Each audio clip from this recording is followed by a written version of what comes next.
Hey guys, welcome back to the pod. This episode is sponsored by Home Improvement 559. Hey Danny, are you looking to upgrade your home? I am. All right. Well, say no more, man, because look no further than Home Improvement 559. So what sets them apart, Ed?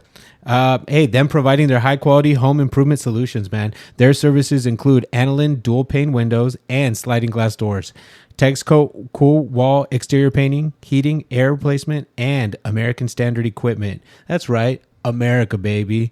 And durable Aluma wood patio covers. You know, I could use some dual pan. Is it dual pan? See, dual pan windows. I need some windows. Yeah, windows, man. American made windows, bro. American made. America. All right. Well, America Home Improvements 559 also offers payment programs to keep these investments affordable. You can also get started with a minimum of $0 down. I have that. Yeah, I think everyone. I have $0 down. $0 down, man. So check them out. Get your free estimate at Home Improvements 559 on Instagram. They service all of Central Valley. Danny, that's right. Central Valley, man. Yeah, I'm from there too. So DM them, mention them that you heard this on this podcast and receive 20% off your first service. That's right. So DM them the words job adventures to get that 20% off. So I also $0 down and I get 20% off. $0 down, 20% off. That's man. pretty awesome, man. It's pretty good. You can't get anything nowadays with 20% off, you know? I'm gonna give them a call. Yeah, give them a call, dude. All right. So let's get started, man. So how was your weekend off, man? Your week off? It was good. Busy. Yeah, busy. Busy. How was yours? It just flew by, man. You know what though? I have gotten a lot of people asking us, "Hey, dude, what happened to your podcast?" Me too. I was unfortunately to say that we did take a week off. I know why so soon. I've gotten that a lot too, but we go on vacations a lot. Yeah. So not to keep you guys on the back burner or just hiding anything. We actually did record a podcast. It will probably come out in the near future. I got to get better at editing because that one's gonna need a lot of editing. It's gonna need a lot of love. It'll be out as a bonus pod, but once we master the editing arts. Yes, once we master that, I mastered the getting podcasts online. That's it. I don't know any of the terminology or the lingo that goes with it. So we'll definitely get that out soon. But yeah, without further ado, we got a new guest today. We do. We sure do. Oh, dude, you sound so far. I forgot to turn on your mic. Sorry. Is it on now? It is on. That we hear you loud and clear. Perfect. So we have Vanessa, who is a property manager, and sometimes I try to look on the internet for like bios or research and stuff, and I couldn't find anything on Vanessa. Oh, like as a property manager? As like anything, I was just like, she committed murder. No, I'm just kidding. No, no. I was just like, okay, sometimes you look up people's names and then pop up and they're like, oh, they worked here or they did this, did that. But I couldn't find anything. But I did find something. Yeah, I'm not that popular, you guys. Yeah, neither. Oh, that's a good one, dude. We should just start looking like the what's it called? The black internet. What's it called? Jesus. The dark web. The dude. dark Oh web. my God, I promise I'm not on the dark web. No, but if we can't find you on the regular internet, you know what I mean? Maybe It's on the like, dark web. Definitely be on the dark. just type in Vanessa. What's your last name again? Reese. Vanessa Reese, dude. Just on Reddit or something and see what just pops up, bro. The most Ooh, that's random crazy. stuff. There's like thousands of Vanessa Reese's. Though. Madera, California. Just Bam. at the end, dude. It's gonna. She's probably the only one here, huh? Two 24 you packs definitely walking out of Food for Less when she was like 18. She's doing a beer run. They caught me. Well, you want to know what I found? What'd you find? So she does have a LinkedIn. Oh, I do. She does have a LinkedIn, and I don't know if you're active on there. I'm not. You're I not, did okay. it when I got into property management, and then after I kind of just like that was like my intro into property management. Same. My LinkedIn. Yeah. But I use it to. I get like all of these notifications like, oh, so and so has viewed your profile, check, and then I think there's like a membership you have to get to see who looked at it. I'm like, I don't care that I much. call bullshit on that because as soon as Bill Gates wants to follow you, I'm like, okay, dude. No, Bill I think it's actually legit though. No. Well, I don't know. I mean, if she paid for the membership, she would have seen. No, that. I didn't. But that's the thing. I didn't care enough to pay the membership. Well, I found something interesting there that caught my eye. All right. Oh, she I'm looks kind of scared. So it's a quote. Oh, It's a quote, and I really liked it because I resonated a lot with that. and you didn't have to ask her for one. I That's didn't. crazy. No, yeah, I didn't. Oh, wow. I was like pretty proud. I'm like, oh, I found this. I think we'll use it. Okay. Yeah. So on there, she has, there is no failure. You either win or you learn. Oh yeah. Did you add that to like? I did Where did I see that at? on your LinkedIn. No, yeah, but where did you repost that somewhere? Yeah, I sent it to you. I sent you the outline. Oh, you did that. Okay, It was I on did the see- outline, okay. yeah. Oh Yeah, my yeah. God, I don't know how you did not put that 2 and 2 together. Oh, but that was, Okay. you did put it, right? Yes, I did. Okay, Okay. cool. So that was pretty awesome. I mean, I resonate a lot with that. Yeah. Failures are, I feel like most people can. yeah, I think a lot of us are, you know, I don't want to say failures, but I think we failed at once or twice. So That's okay. I You can really just- thought- you can just call your kid a failure, dude. If they don't win that championship trophy, it's your failure. Just start crying. Jesus. Yeah, dude. No participation trophies here. Nuh-uh. We don't do that. yeah, we want winners. We want winners. But yeah, I thought that was pretty awesome. I Thank love you. quotes. So yeah, we'll start with earlier Vanessa. Go Okay. ahead. What's up? No. Are we gonna start with because I pulled up the questions, the outline you sent me? Mhm. Are we going in that order? Nah. Oh, okay. So Well, we're just kinda no, winging it. kind of, Okay. but It's no. fine, just shoot.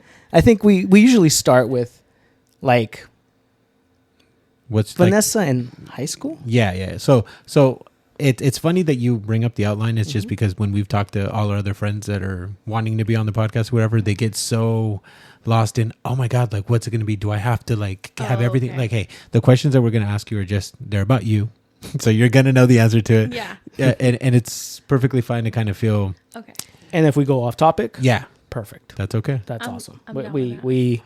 we will one way or another end up back into this. Okay. All the best podcasts that I listen to that I get lost in are just the ones that, when did we start talking about this shit? Dude, yes. Yeah. Yeah. So absolutely. again, this is, if it happens, it happens. Great. Okay. Yeah, so- I love that. Yeah, you don't have to worry about the Okay. questions or anything. So Okay. Okay. So what was the initial question? I'm sorry. yeah, go ahead. So my thing as a kid, I think I've said this to every podcast, but honestly, I think this is a really good question. Growing up as a kid, what was that one thing that you wanted to do? A doctor of some sort with children. Oh. Like I always wanted to work with children in the medical field. I think Oh. we'll get to that. Yeah. But I think, how would I say this? In middle school, like I feel like I went boy crazy. The older I got, my focus like shifted. And then I realized all the work that went into trying to become a doctor. And I was like, fuck this. I'm not. No, like it was definitely for me, I think in my middle school, high school years, taking the easy way. Right. Okay. And then I kind of got lost in that. I became a mom at my junior year, got pregnant junior year, had a baby senior year. So I feel like things just kind of shifted. Like life happened. Yeah. At a really young age, that I had to grow up and I had to like kind of get my shit together and get going. That Kind of put a stop to your dream of being a Absolutely. doctor, Yeah. which the dream could always come later, no, yeah, right? Absolutely. yeah. Which we'll I don't- talk about that yeah, later on, yes, right? absolutely. So you wanted to be a doctor, and then you said, I mean, that this was junior year. I mean, I'm sorry, this was middle school, right? Middle school, well, no, I think as a child, I always As a wanted child. to become something of a healthcare, something in healthcare, helping children specifically. Okay. That was always a childhood thing that followed me into like middle school, like I said, but then I geared off and I had all this freedom that I don't think most kids do. Like, not to say I had shitty parents, but I just didn't have supervision that most kids do have. So I was able to get away with a lot of shit that I took Damn. away advantage of. Like, dude, no, it's crazy.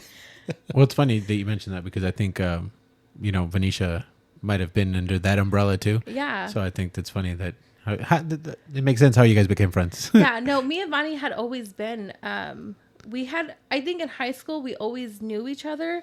We definitely hung out. We've gotten closer out of high school for sure.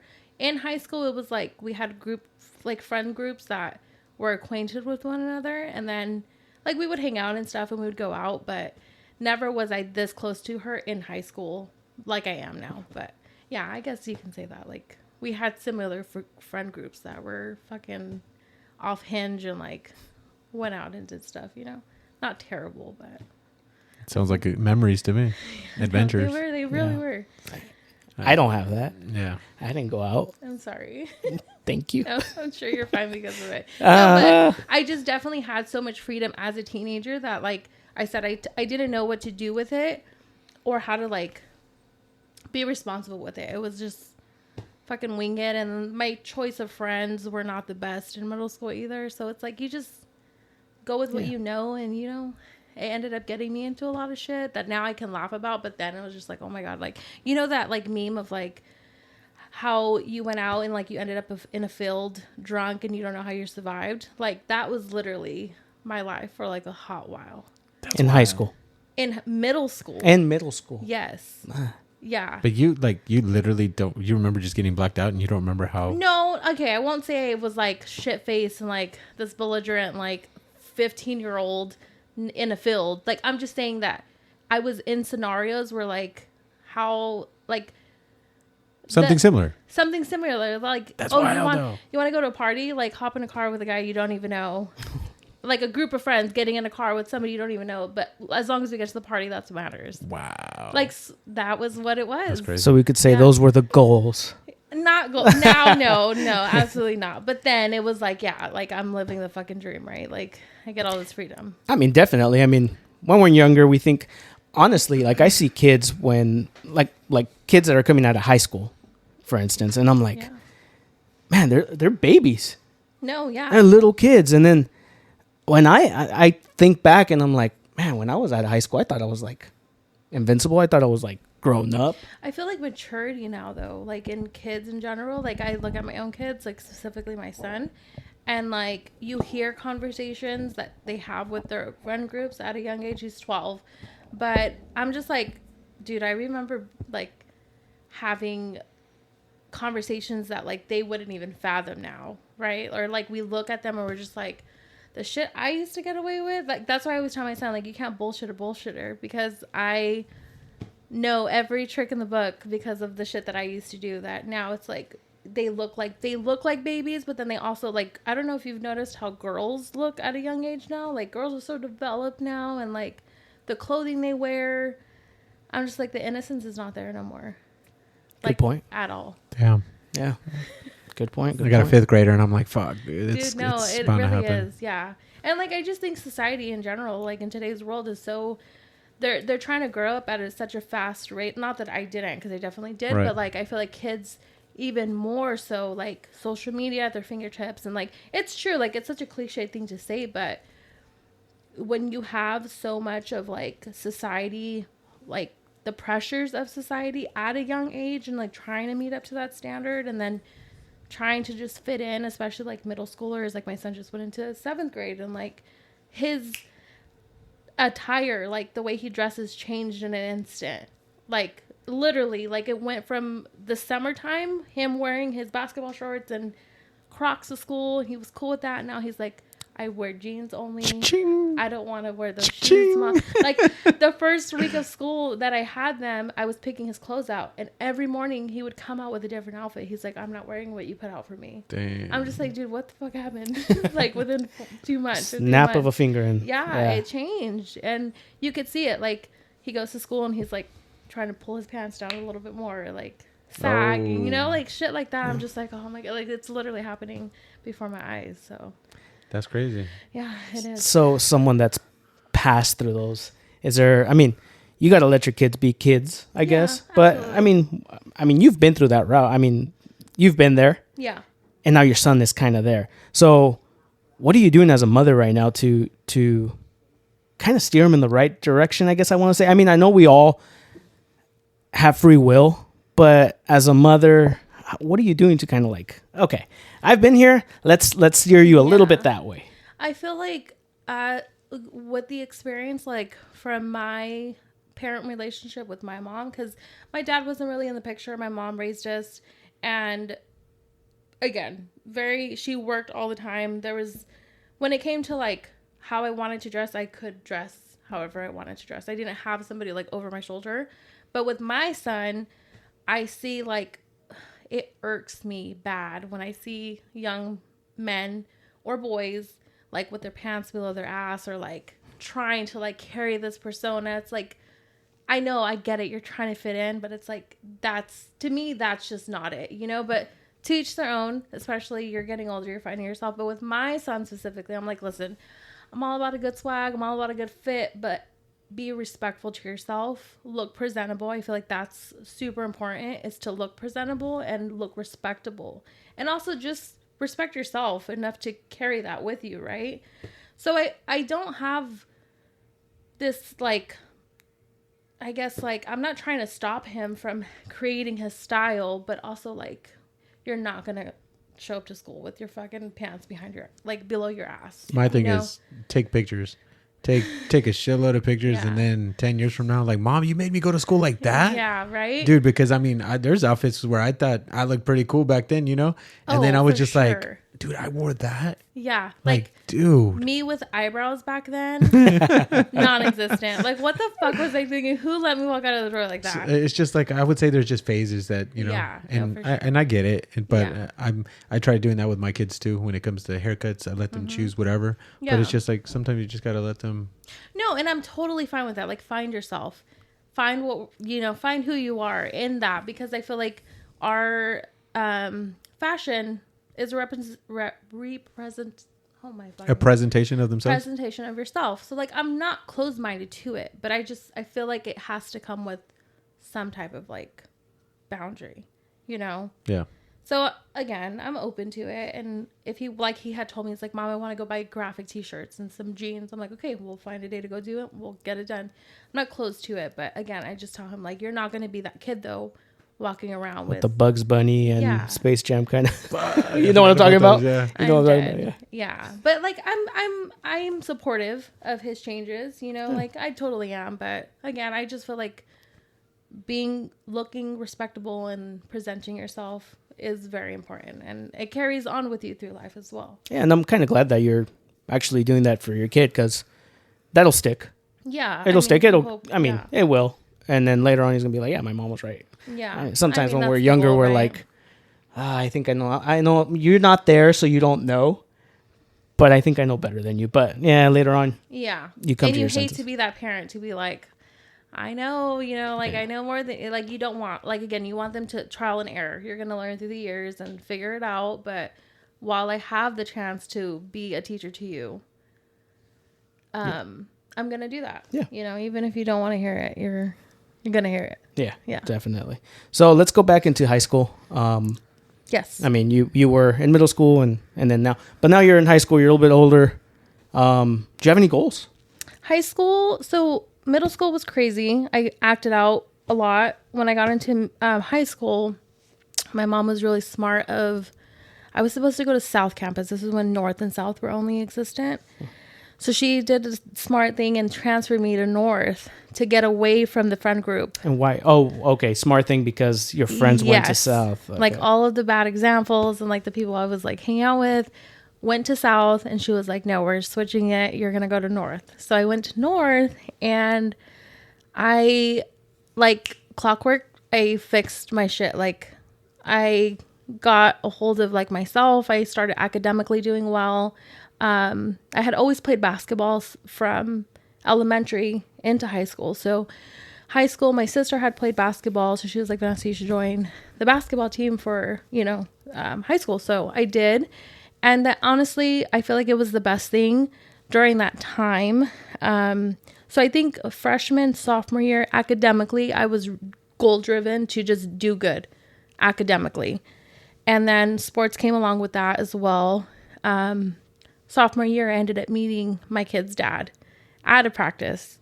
And so that's where life kind of shifted again. And then the direction of where I was going, or I guess, like, the blinders weren't on anymore. No. Like, I was like, okay, like, I found an older boyfriend, right? That people knew and so forth. And so I was like, the view changed, and I went towards spending time with this person and, like, just devoting time to that I fell off academically.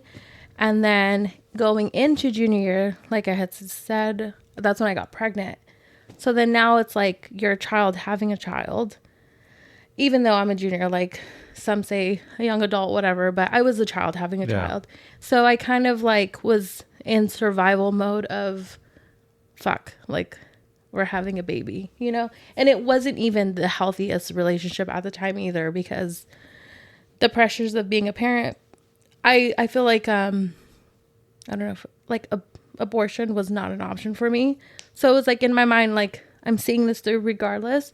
And then you have another person who's like, fuck, can I do this? Right. So you're not only worrying about yourself, you're worrying about the entirety of your situation at the age of like, what are you as a junior? 17? 16, something like that. 16, 17? So let me stop real quick. Let me backtrack. So you said, hey, abortion wasn't an option. Wasn't an option for you? Did you guys talk about it? Like, So he was very open to that.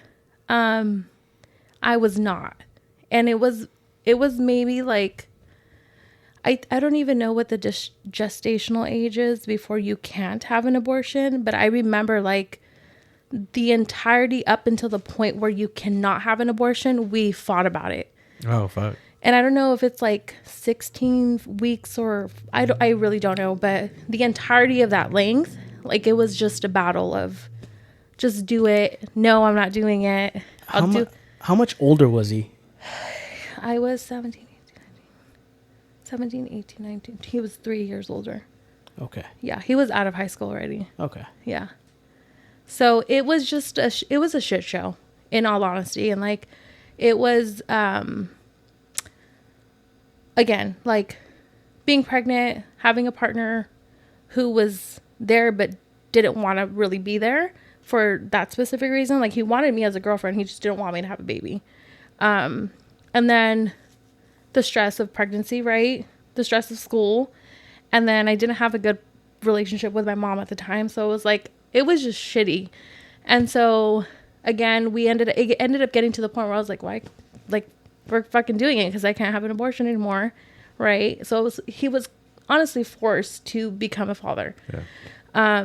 And I don't hate to say that because it took two of us to put ourselves in that position, you know, like, and I'm not going to say it was only his fault or it's no one's fault. It's just bad choices and not being responsible. So yeah, we ended up, my senior year.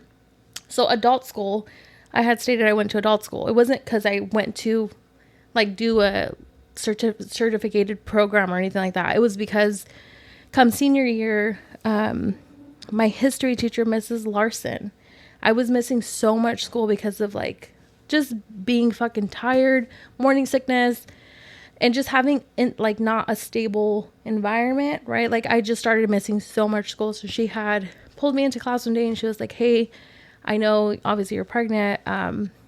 Just like a recommendation. Why don't you try going to adult school to do like the online program?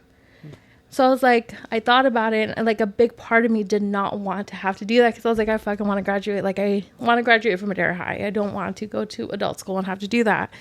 So then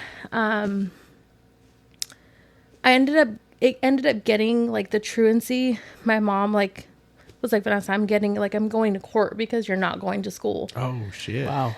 Yeah. Like you hear about shit like that, but I've never actually heard people. Yeah. So like she was like, I got a letter, like I have to go to court for this. And like her boyfriend at the time knew the judge that did like overseeing the cases for truancy.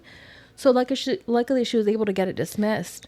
And can you explain the truancy? Yeah, you're not going to school, judge. So they go through. So like most districts, or at least for Madera Unified, there's steps to take before you take a family to court for truancy. So truancy is basically like you've missed a certain amount of days during the school year that are not justified.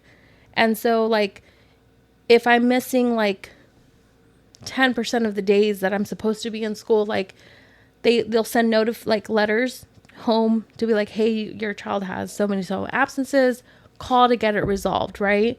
If you don't, or like my mom didn't know half the time that I was missing school, she couldn't address it. She didn't know about it until after the fact. So are you hiding? Like, because I mean, I missed one fucking period. They'd call my mom straight. How did you get away from all that shit? No, I think again we lacked that relationship to where she even like house phone probably wasn't. She never answered like it. she just okay. And it's not that she was like she was a shitty mom. It's just she was working all the time and like to have to take care of 4 other kids and oversee.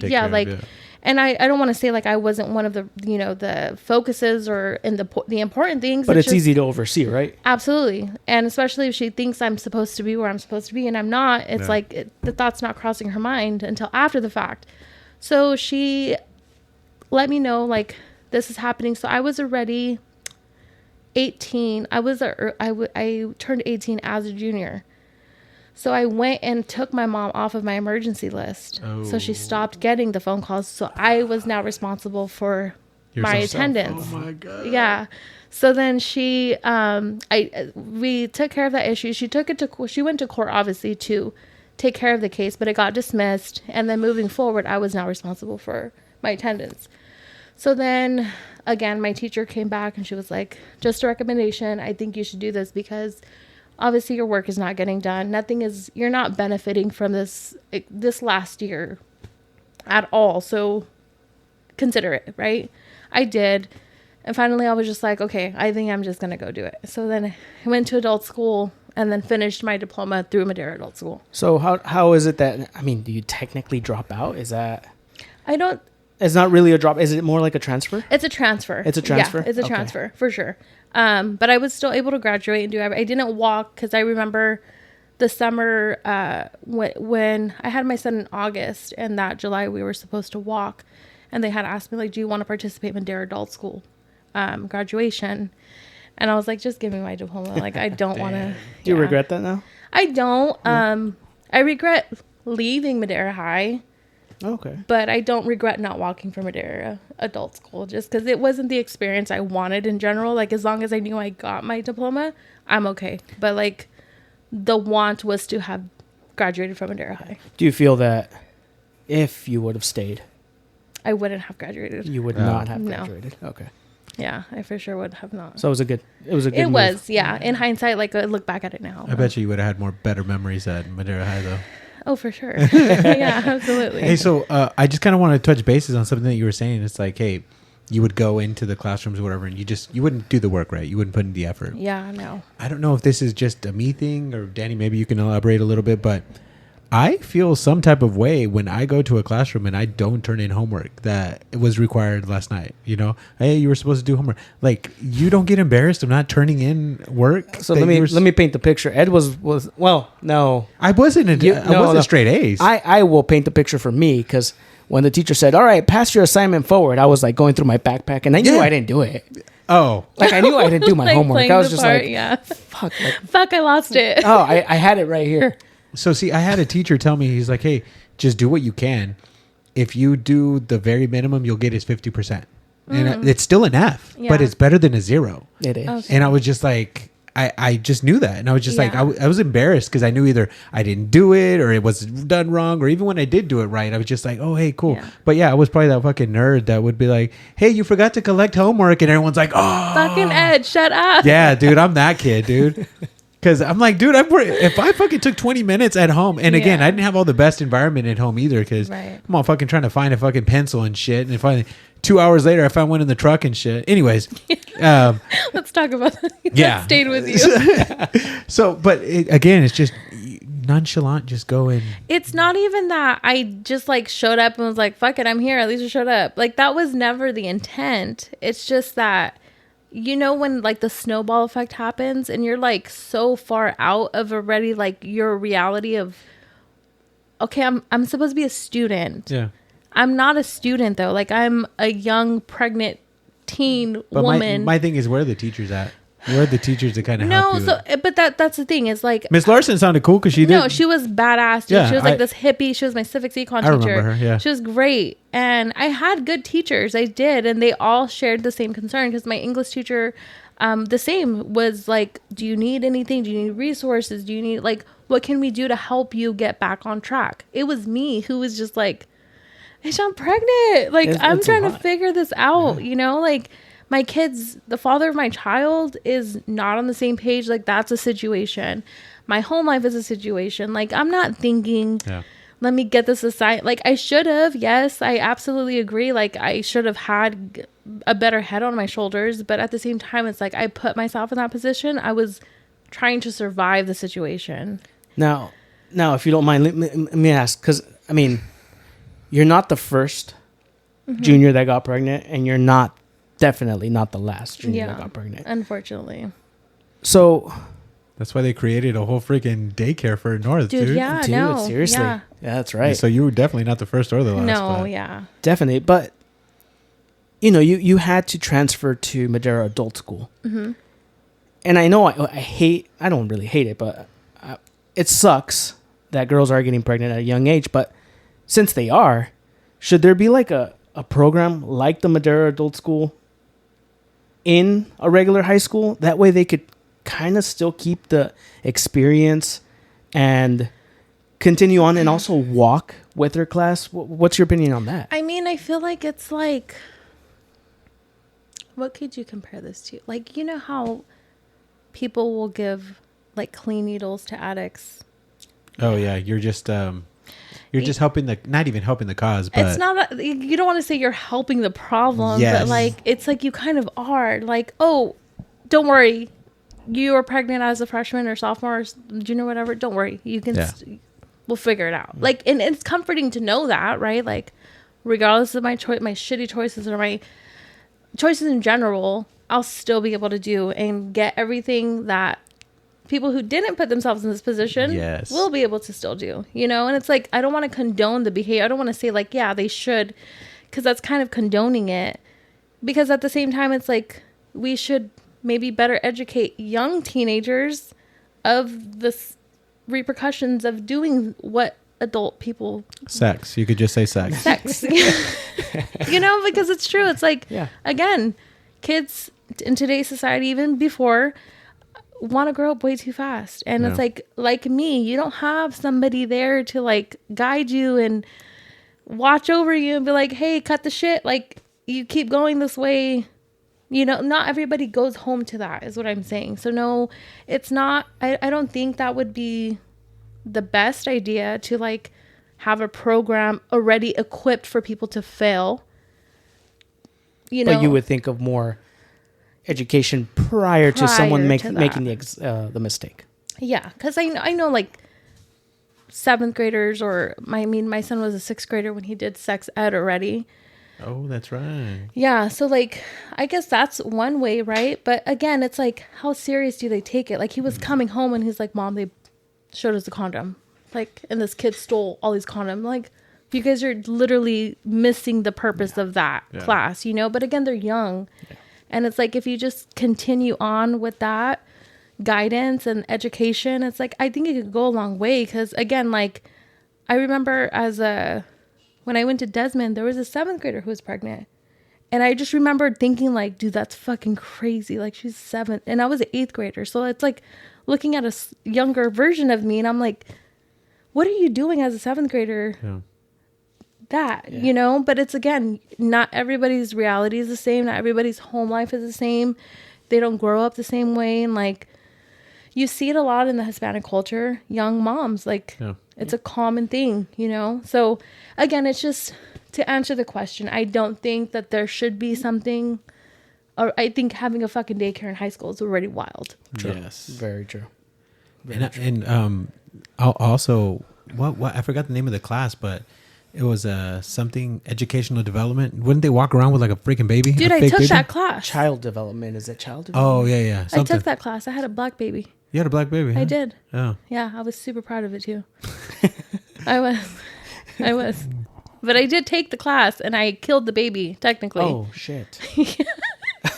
Wait. Did you put Were your you knee a on him or freshman? what? Yeah. I was a sophomore. No, awkward. You were a I sophomore. I was a sophomore, and I remember it was terrible because I remember being so excited about it because I was always around my cousins when we were the oldest cousins out of all my family, so I would always help my aunt with her kids.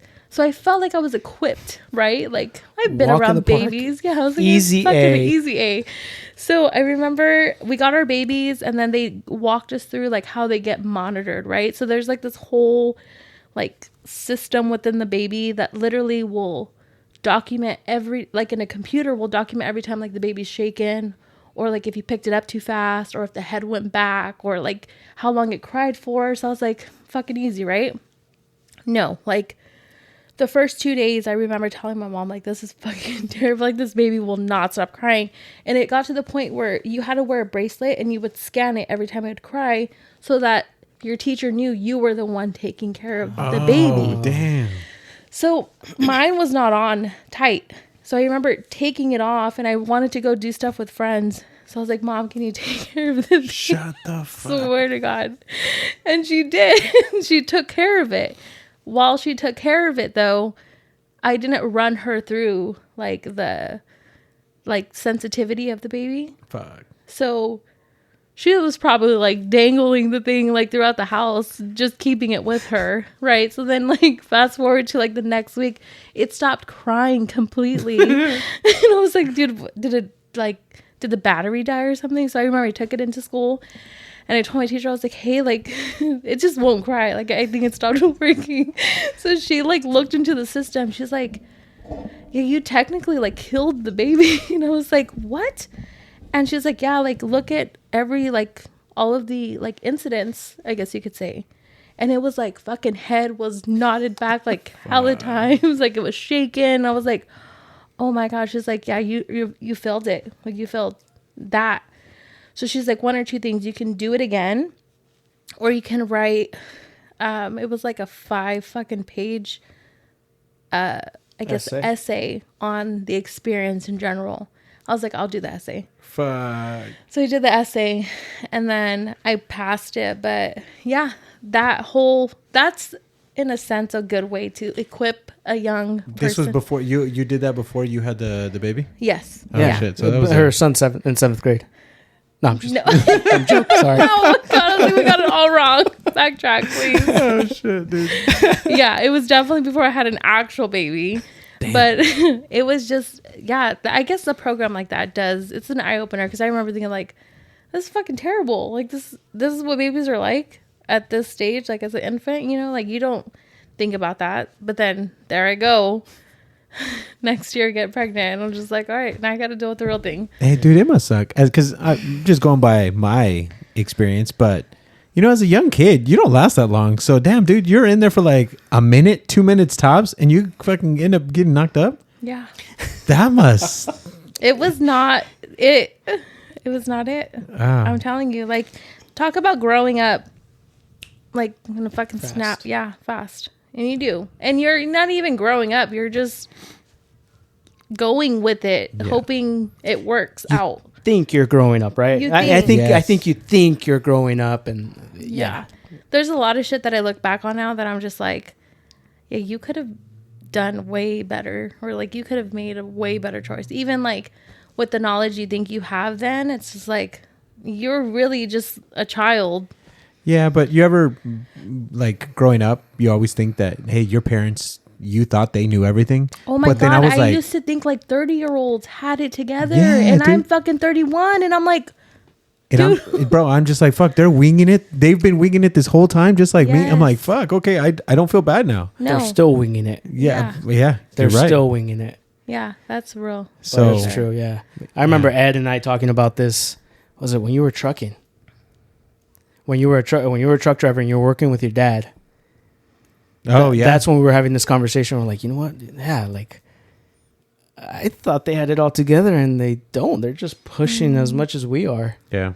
Until something comes along, something new, or because they'll keep doing the same shit over and over. But yeah, it's fucking wild. So okay, so I mean, coming. So that was like that was honestly high school, like freshman, sophomore, very well on track and had goals, and then I met a boy, and then life shifted again. Got pregnant. Yeah, survived that.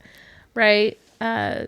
Got my diploma, continued, and then 20s came and I didn't start working, like actually working. So my son was born in 2012. I didn't start working till 2017. No, 2012, 13, 14, 15, 16, 17. Years. Sorry. 5 years. 5 years. I was stay at home for 5 years. Then I got pregnant again with my daughter. And then I stayed home with her for maybe like 5 months. I was like, I can't do this stay at home thing, Mom, no more. Like, It was just too living the same day every day. And I hate to say it because I'm thankful that I had those years with him and her, and that those few months with her. But it got to a point where I was just like, I'm literally losing myself in this, because there's only so much you can do as a person and as a mom doing the same thing every day. Like it was a lot. So during that time, you were a stay-at-home mom. That was your focus. That was it. Or did you have, even then, where you were like, no, I feel like before my daughter, even through the years of being with my son, I didn't intend to be home with him for 5 years.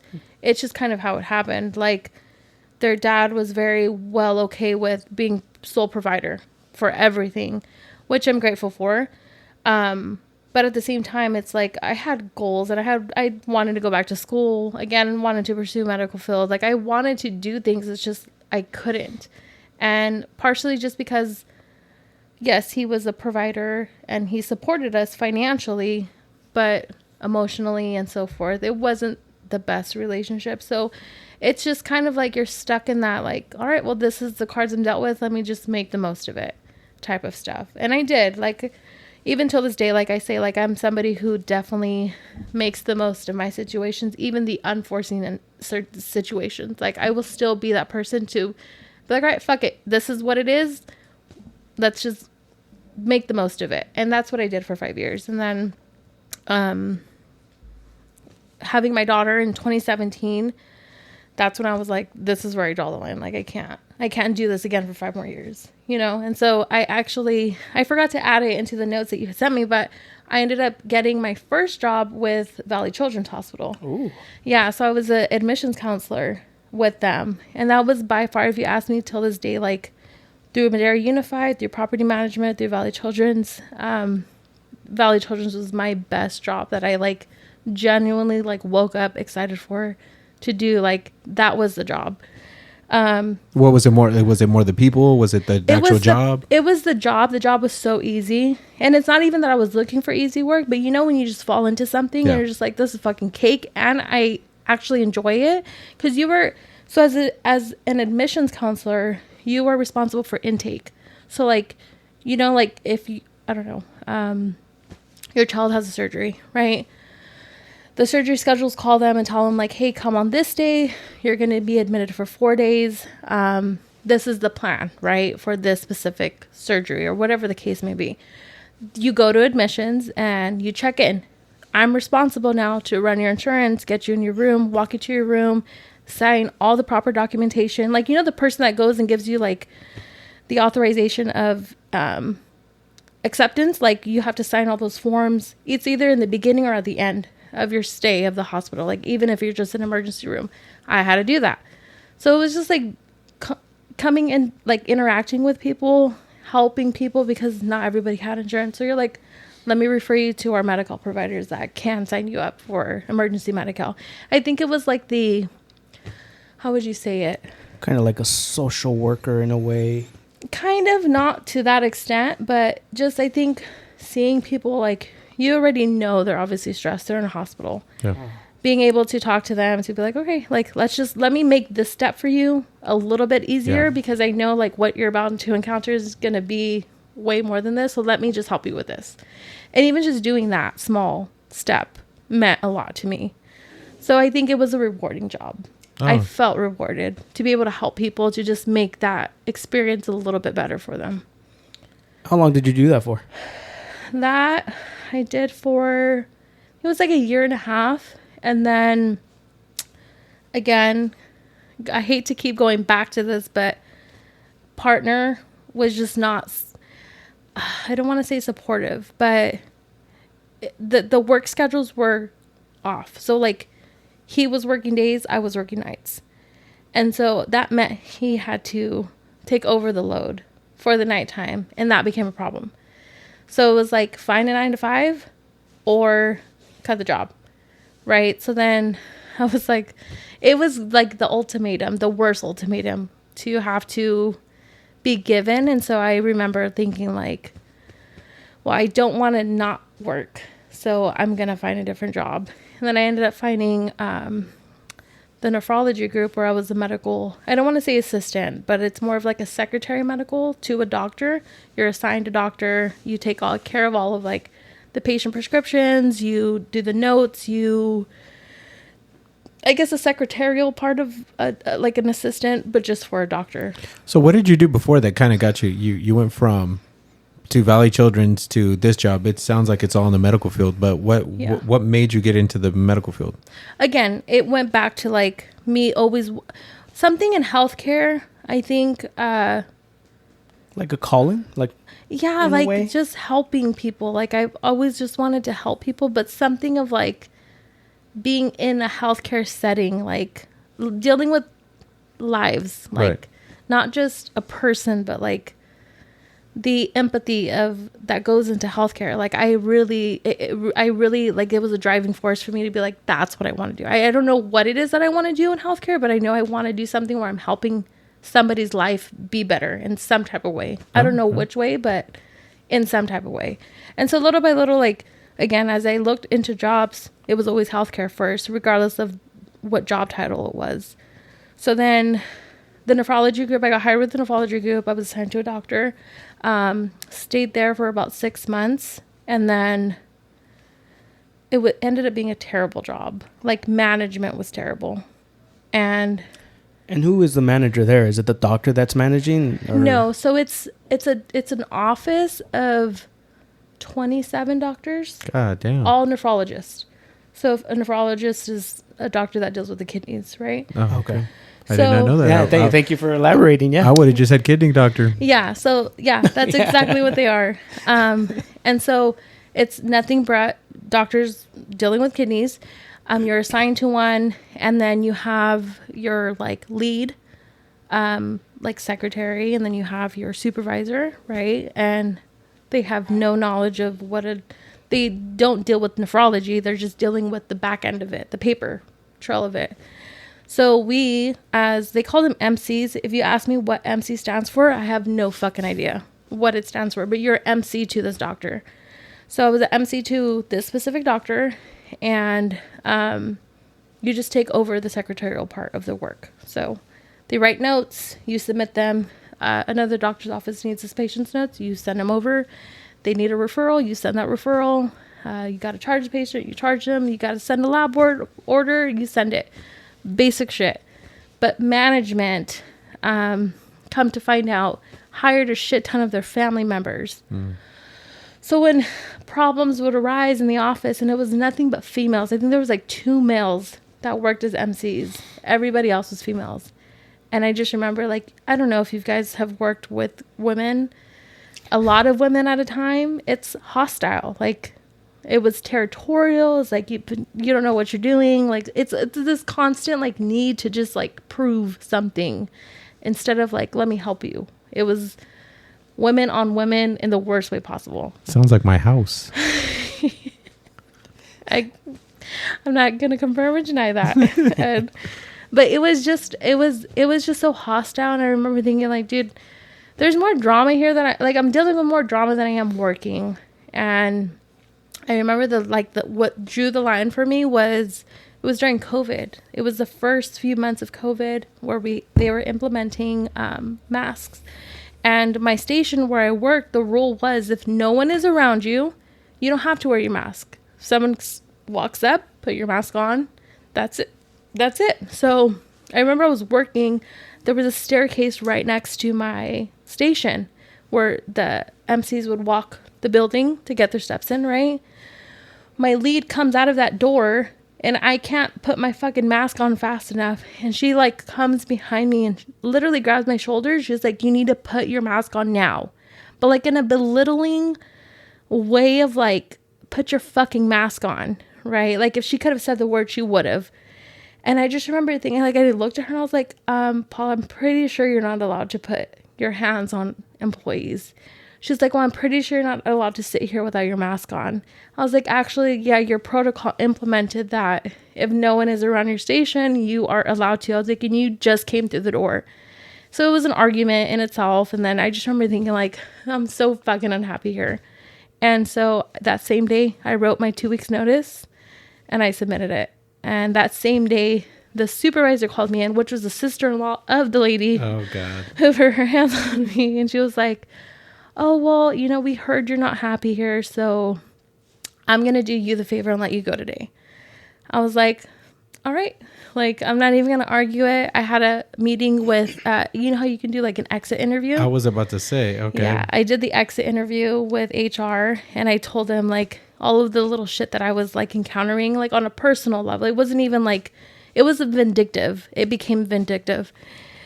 And so, quit that job. And then I was off for like 6 months at home. Back again, I was like, I can't. Like, I need to look for work. And then that's when Madera Unified came. And so I started off as a substitute for admin and clerical. So anything clerical, like a secretary, admin, I would just go and sub for the day if somebody was off or. And so all these jobs, they were just kind of like, you just kind of like saw Indeed, or like were people referring you, or how did this work? So Valley Children's was off of Indeed.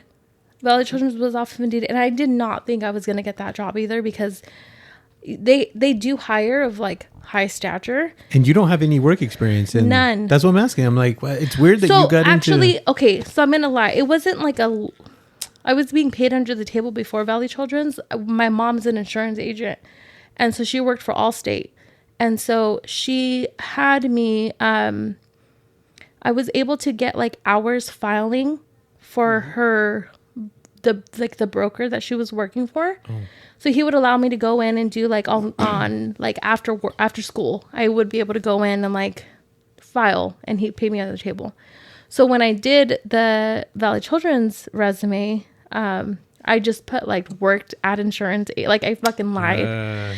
And I just wrote all of these things that like I would see my mom do, or like sometimes she would put me to like answer the phone call, take a message, right? So I incorporated all of that into the resume. Which technically it's experience. It is experience, just not documented. An unpaid internship. Yeah. Yeah. So then, so moving to Valley Children's, when I submitted that, I was like, I'm not gonna get it, because you read the description of the job and you're like, sounds hella hard, huh? Like, sounds like rocket science and shit. Yeah, let me just fucking wing this. Very discouraging. And then you get there, you're like, oh, they mean scanning a fucking paper? Yeah, like they could have just said that. Yeah.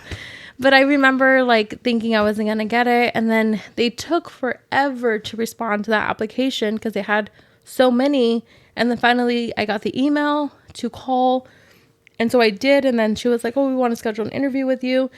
I go to the interview and there's like 6 other girls there. And I'm just like, fuck. That's like defeat. It feels like defeat in a sense, you know, like I'm up against all these people who probably do have work experience. And here I am, fresh, you know, like never worked before. And so I was not holding my breath. Like I did the interview, left. Mind you, it was my first real first ever interview. I was super nervous. I remember telling the lady, like, my voice is shaking. I'm very sorry. Like, I'm so nervous. And she's like, no, you're fine. Like, it ended up being okay. But then moving forward, I think like 3 weeks passed and I still hadn't heard anything. And then finally I got the phone call and she was like, admissions does want to extend like the offer for the position. I was like thinking like, this is fucking, you know, like Yeah. It's your first job. Like, I just thought it was so mind blowing, and it was a job I wanted to, which was even more like so much. It was just great. And so, took that job, and then that was Indeed. The nephrology group, when I worked for Valley Children's, one of our per diem girls worked at the nephrology group, and she was like, hey, we're hiring. It's a day shift. I could talk to my supervisor. Herthia. Fuck. It was. Oh, shit. She's like, I can talk to her and put a good word in, right? My supervisor. Dude, yeah. It's a fucking, like, when you find that out after the fact, you're like, fuck, that makes sense now. But yeah, so she had put a good word in for me. Literally got the job over a text message.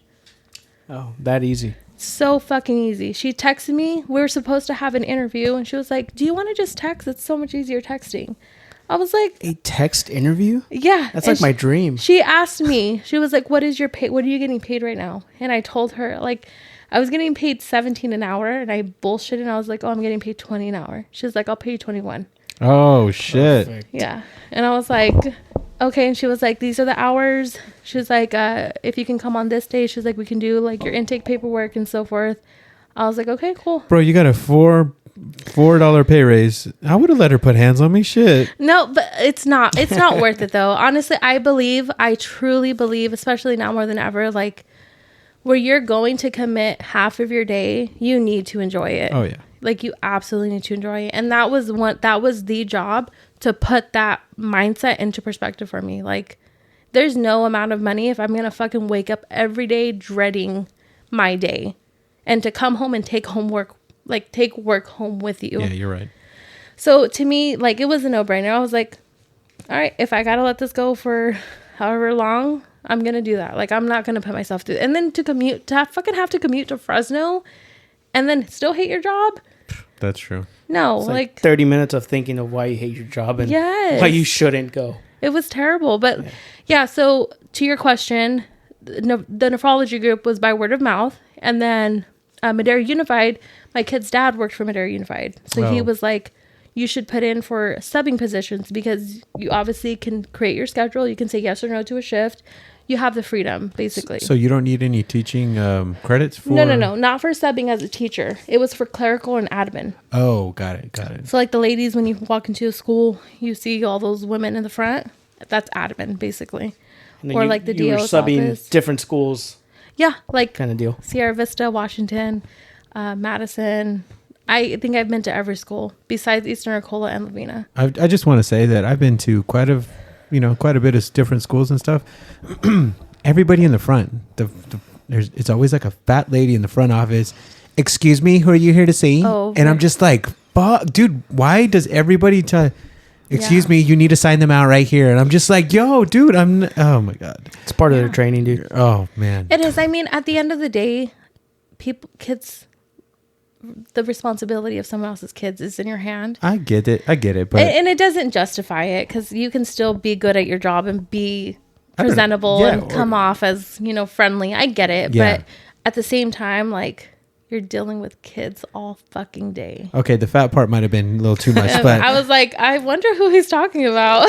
dude, it's Tell just me what school you went to. I've gone to a lot, but I'm just saying, it's just every time I go up there, it's never a It nice seems to interaction. be, yeah, yeah. it's never a nice interaction. I'm Yeah, like, that's damn. unfortunate. I'm sorry. It's like you go to Walmart and you talk to a cashier. I'm like, yo, if you don't like your job, no one's forcing you to be here. Yeah, I agree. Go find a job that you like. Walmart really depresses me sometimes, though, when you see the workers because they're all older people. Oh, and yeah, you're dude. Just like, just, Like, hey, bro, you should have retired 15 years ago. What's up? Like Why are you still here? I just want you to live your years not doing this. Bro, I know. Yeah. But maybe some of them don't have a choice, and that's the No, part that yes. sucks. That's the part you always have to remember. So in Madera Unified, I mean, you applied there, you got your job. Can you give us an insight? There's a ton of jobs in Madera Unified that probably don't require a degree. Is that correct? Or am I bullshit? There's a lot of jobs that don't for to be clear, there's a lot of jobs that they will not do extensive background on to verify if you have experience. I have had so Madera Unified back then used to be you apply, you take a test, and if you pass that test, you're equipped to do the job. Doesn't matter if you've had 10 years of experience. If you can just pass this test, we'll move you on to the next step in the hiring process. Now, there's a personnel commission. So you submit an application for janitor or maintenance, whatever you want to call it. You submit an application. There's a whole personnel commission who reviews these applications. We'll go through your work history to see if you have the minimum qualifications. If you do, then you get sent to take a test. And then moving forward, if you pass that test, depending on your score, you get placed on an eligibility list. From that eligibility list, if you place, I think they have there's 10. So for a maintenance position, the top 10 people will be placed on that list. Every time there's an opening, the first person will get the first phone call for that job. Hey, come and interview for this job. You're already on the eligibility list. Come interview. Right? If there's another opening, person number 2 will get that call. So they just keep going down that list. But when I worked for Madera Unified, the last year that I did work for them, I'm not going to say who, but a personnel commission officer was like, lie if you have to. We do not dig to see if you have the qualifications. if we just see you have if you put it on your resume, basically what she's saying is, I'm not going to call your last employer and be like, did they really do this? If you just put it on your resume, I'm going to push you through to come take the test. So to me, it pissed me off because I subbed for the district for 7 years because their hiring process was so extensive that I was like, well, fuck, like all I've ever done was subbing, right? Like really the details that they put in the job description is like so far-fetched that you're like, no, I'm not even gonna apply because it's not gonna get pushed through, right? So it stopped a lot of people in that same position from trying to go further because we thought we knew the process to the hiring, that we were just like, fuck it, we're not gonna do it.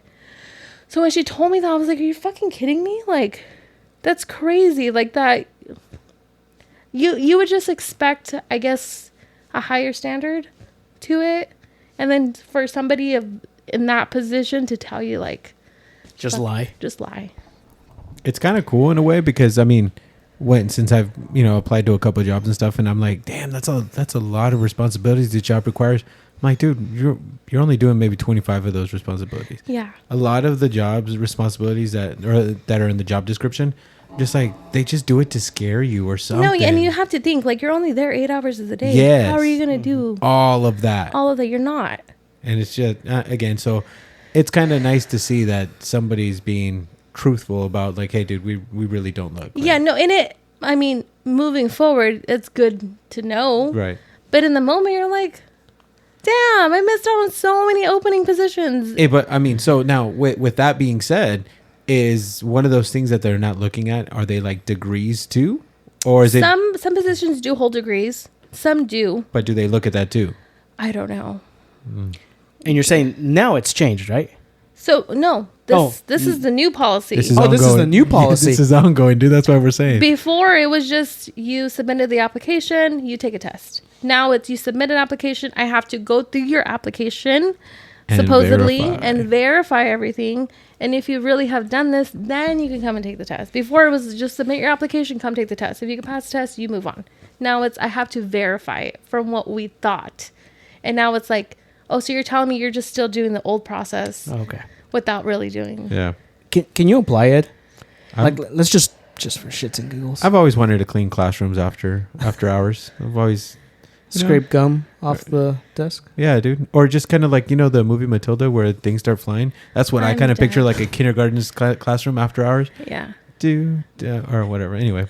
But anyway. So, okay, no, it's kind of cool. It's very insightful, though, because it is, yeah. I've tried applying to, like, just anything that's there, whether it's different, like Fresno County or Fresno Unified and over here, whatever. And it is very lengthy, like time-wise. And I'm just like, yeah, I'm not going to do this. Just because I get... The process? Yeah. Yeah, it is. Just because I get demoralized. I don't know if that's a word. But, yeah, no, it is. I just don't get...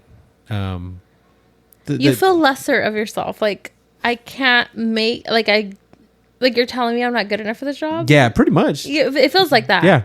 And that's what I meant by a higher standard, because they carry such a high standard that you think like, oh, every Madera USD employee must really know their shit. Yes, dude. And then you get into the positions or you see a glimpse of it and you're just like, you're like the average person like I am, like there's nothing really special about this. You could probably hold a fucking tutorial for 2 days and somebody would be able to do this job. Like, it's really nothing special, but the way that they like push it and advertise it, it's like, you think higher of it and then you get it and you're just like, oh, this is... Mm-hmm.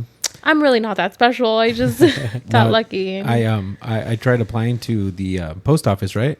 And you have to pay like... Dude, post office process is crazy. I'm sure it's crazy, but just as a regular mailman, I was just like, seems easy, right? Go to mailboxes and, put it inside the slot. Yeah. How hard can it be? Dude, you have to pay to take a test. Mm-hmm. And then I was just like, oh my God, dude, this is... And I was just like, yeah, I'm not... It's like a 45-minute test. I'm just like, fuck.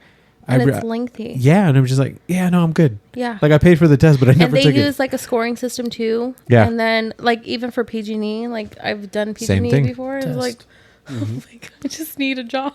Dude, I promise I could learn the job. I just need the job first. and that's the please. thing. It's just like all these jobs anybody can learn. It's just, but Yeah. hey, you need a degree or you need 2 Yeah. years of experience. I'm like, dude, how can I get 2 years of experience if everybody It's requires like it? when you go in high school, or like the type of math they teach you in school, you're like, I'm never gonna utilize yeah. this. Just like a fucking job description. Like, you know, half of that description I'm never gonna do.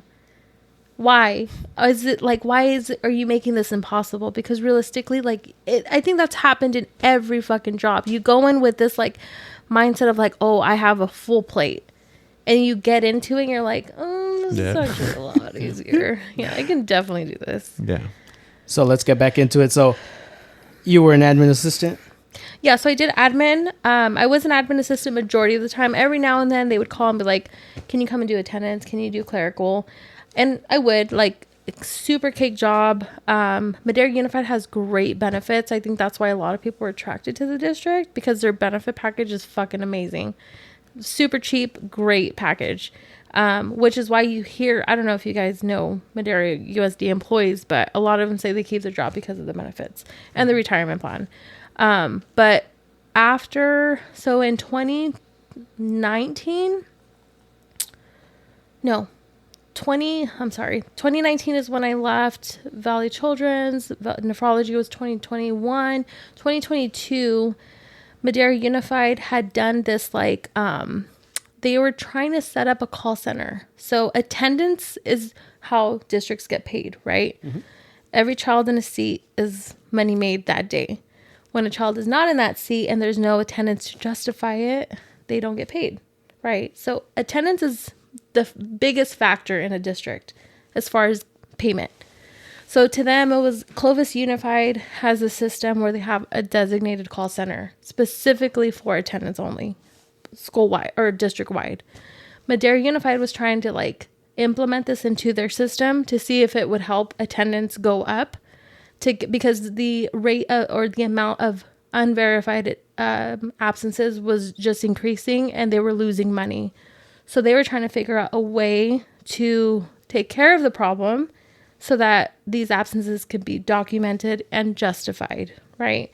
Not necessarily to get a child in the seat, but just let me justify why the child's absent. And by justifying it, they get paid? Yes. Oh, okay. If they justify, they get paid. Perfect. Yeah. Okay. If there's no reason and there's just a child accumulating all these attendance issues, they're not getting paid for it. So Madera Unified decided, let's try to implement this. Let's do like a trial course, right? So they hired, and it goes back to COVID money. Madera had so much fucking COVID money that they had this money to fuel this program, or this call center. Yeah. So they established this call center. They gathered a bunch of, like, remember how I was telling you about the eligibility list? So, like, every person who's ever applied for a clerical position, they called all those people and were like, hey, for 2 years, do you want to come and do this call center program? And so they told us a job and so forth. And we're like, yeah, we'll do it for 2 years. It's a guaranteed job for 2 years, right? So they started the call center. So the call center basically was every person, there was like 10 of us girls. You get a list of students who have unverified absences. You literally call every student's parent guardian. Hey, so-and-so was absent on this day. Can you give me the reason so I can notate it? And you're doing that 8 hours for a day. Damn, you went from the kid being absent to being the one that narc on him. Yes. Dude, and when I tell you, you can just hear the lies coming through parents' mouth, or like some were justified, some were true, or like, or even on this, like the real life end of it, like families who are really going through hardship, and like, my kid didn't have clean clothes, I didn't want to send him to school, or we just became homeless, I didn't have transportation. Like, you see it all, and that really kind of opened your eyes to be like, yeah, every kid does not go home to love, or to a home, or doesn't go home, or doesn't go anywhere. Doesn't have a home to go to. Doesn't have a home, yeah. So it opened up, you kind of seen the raw end of it. But that's basically what the call center was. So 10 of us girls, all designated with a list of students, and you just call and you verify. And so when you call and verify, it was kind of like we seen the bigger issue, because it's like you call and it's not just, oh, they were sick. If you have a parent who's like, oh, we're homeless, well, fuck, are there resources we can provide? Right? And Madera has a shit ton of resources. Like I haven't forgot the program name, but the Madera Unified has a resource where you let a certain department know within Madera Unified this family is homeless. They will then give them the resources for like a shelter or Oh wow. Yeah, they have all of these things that most attendant secretaries wouldn't know of. And it's like, well, I'm really sorry to hear that. I'll go ahead and notate. That's where it ended. So when we were put in this position, we were seeing a lot of that. And so we were like realizing like there's a bigger problem here. Like you're going to keep getting these attendance issues because this is real life stuff. Like there has to be something here that we can do more for these students. Right. And so our lead, her name was Hilda Garnica, which is crazy because that's my current partner's aunt. She was the lead for it. And so she was really great at like empathy and, you know, like what can we do? So she would use her resources to give us the resources to be able to give to the families to help them. But it ended up being this big web of problems that the district was now facing. And so you can't just stop it at, well, I entered my note. That's it. You can't just ignore people's real life issues, and their big issues too. So it ended up leading to her having to take it to higher ups only having certain abilities or resources to give, that I think they finally realized like this is too big of a problem. So after the 2 years, they were fighting. Hilda was fighting for us to create the call center, because remember, it was just a trial run. And at the end of the 2 years, they were going to see the data, how many people we were calling a day. Like they took it down to how long we stayed on the phone, how many phone calls we made. Is it really making a difference? And it did. It absolutely did.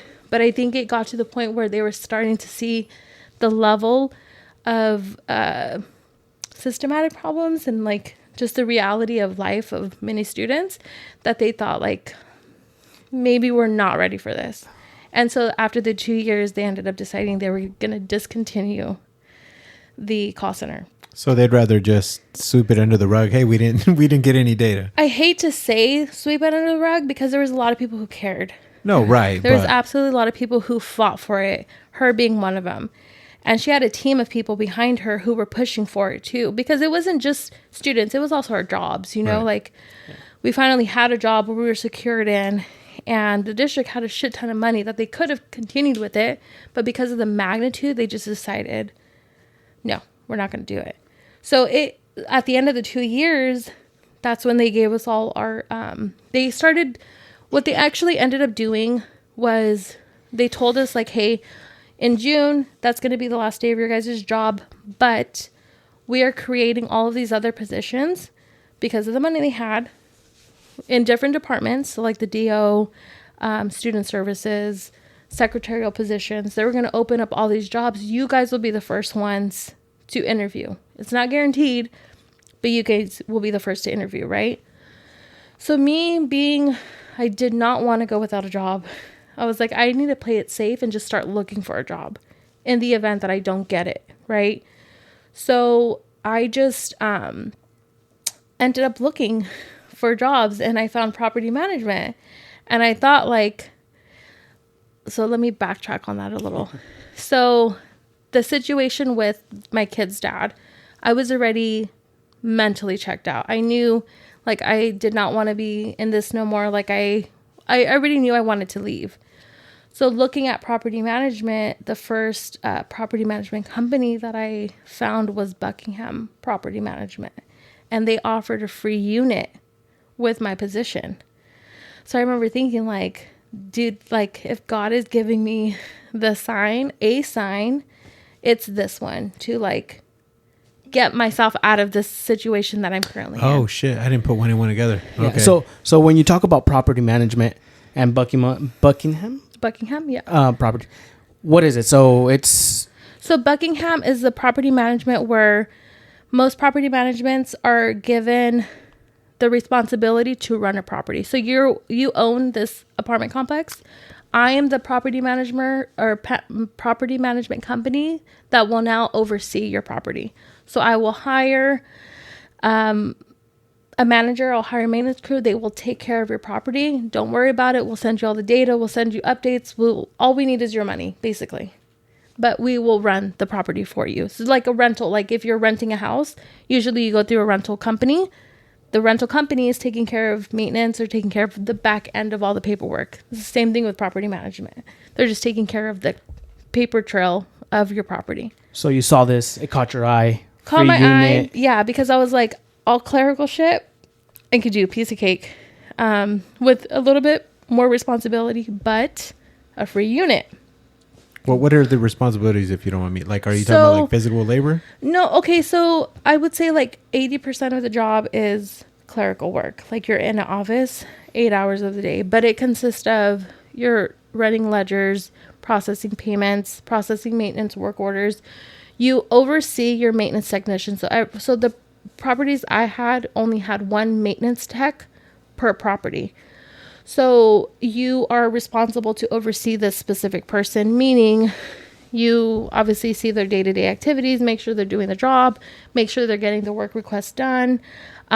You're maintaining curb appeal, meaning like somebody graffitis on the sign, I need to call a contractor to come and repaint that. Or there's lamps broken on the property, I need to call an electrician to come and fix those. Those are things in my everyday, day-to-day responsibilities, right? So again, ledgers, payments, maintenance work requests, property walks. You walk the property every day just to make sure that people, balconies are abiding by policy. People are not putting shit up that they're not supposed to.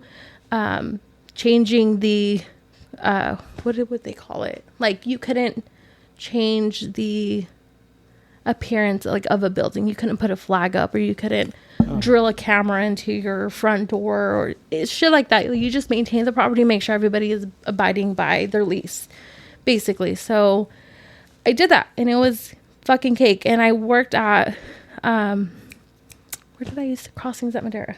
It's on Adele Street, like right down the street from you. Where you? Oh yeah. Yeah. I dropped you off there. And so it was a community of mostly Hispanics. I loved it. It felt very home oriented. But that job specifically took me out of a position, a personal home position that I overall benefited from, being able to get myself out of a situation that I was in. So that's how property management came about. Never did I have dreams of going into property management. Never did I say like, oh, that's something I want to do. It just kind of fell into my lap and I benefited from it. How did you hear about it? Indeed.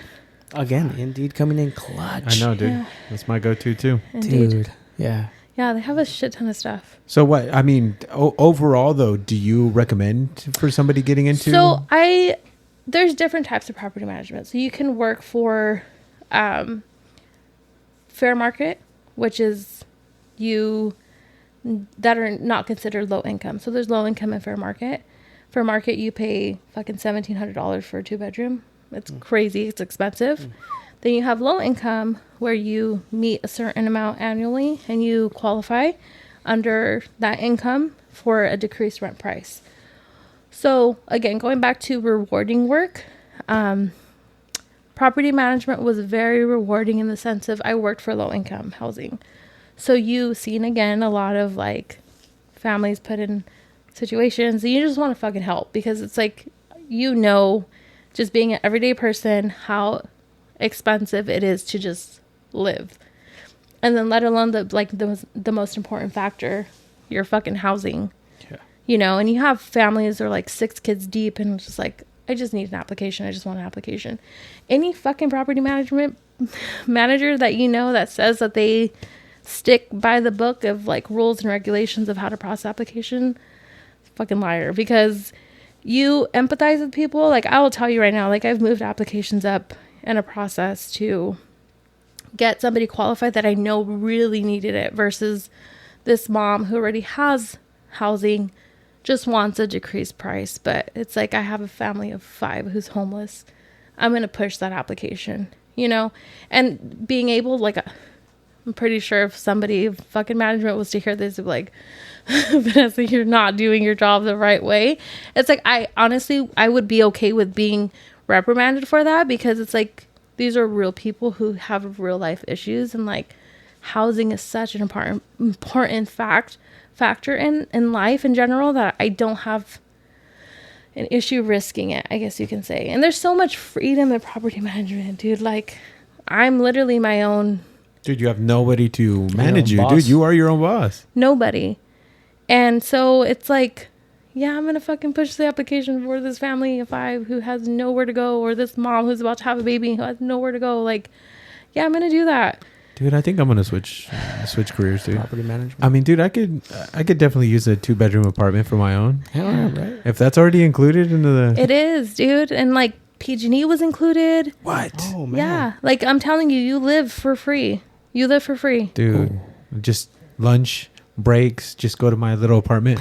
And it's all doable work. Like, it's the type of job, once you establish your workflow, you're set. Got it. Hey, but you know what? I was gonna ask you too. One time I saw you. You had like paint all over you. Do you have to paint? What's up with that? No. So that property management that I worked for, did not. What's the word I'm looking for? Did not prioritize their Maintenance. Okay. Like, there was many times where I was out of a maintenance technician, and I had a vacant unit that needed to be ready by this day. Ooh. And I had nobody there to do it. And so there was a specific time where I had a vacant, no maintenance, and I had a very, I guess, passive aggressive supervisor who was like micromanaging. And she was like, your maintenance supervisor is going to be on the property on this day. That unit needs to be done. And the last thing that they needed to do, which is fucking crazy that it was backwards, because paint should always be like one of the first things you do in a unit, was the last thing that had to be done. And I remember thinking, like, she knows I have no maintenance tech to do this. She knows where they left off in the unit, but I have to somehow magically get this shit ready for him to come and do his inspection. So I took it upon me to fucking leave my office duties. I closed my office down for like 5 hours of the day, went to that unit and painted it. Damn. Yeah. And I remember I had one of our contractors who was an electrician came, and I remember he called me. He's like, "Hey, Vanessa, I'm here to service." It was a different unit. And I remember being so fucking embarrassed, because I was like, dude, I'm literally in street clothes covered in paint, and I have to go and address this contractor. Like, this is so unprofessional. And I remember I was like, "Hey, I'm in this unit. Can you come and I'll give you the keys to the unit you need to go to. You could service it. But I'm in this unit." So he comes and he's like, "What are you doing?" And I was like, "Kareem, his name was Kareem." And I was like, I have to paint it. Like, I have a supervisor coming on this day. It has to get done. He's like, "Vanessa, I'll tell you, in all of the years I've worked in property management or worked with property managers, I've never seen a manager do this." I was gonna say the same thing too, because it seems wild for a property manager to be doing that. Dude, no, and it's not. And you scared me. I was just like, because I was like looking into it, but I was like, damn, if she's painting shit. It really depends on the company you're working for. That company specifically just didn't prioritize that end of the Seems job. like anywhere in life though, if they can get somebody to do it for less, why not? Yeah, absolutely. And so yeah, he just like, I remember he looked at me, he's like, "I've never seen that ever."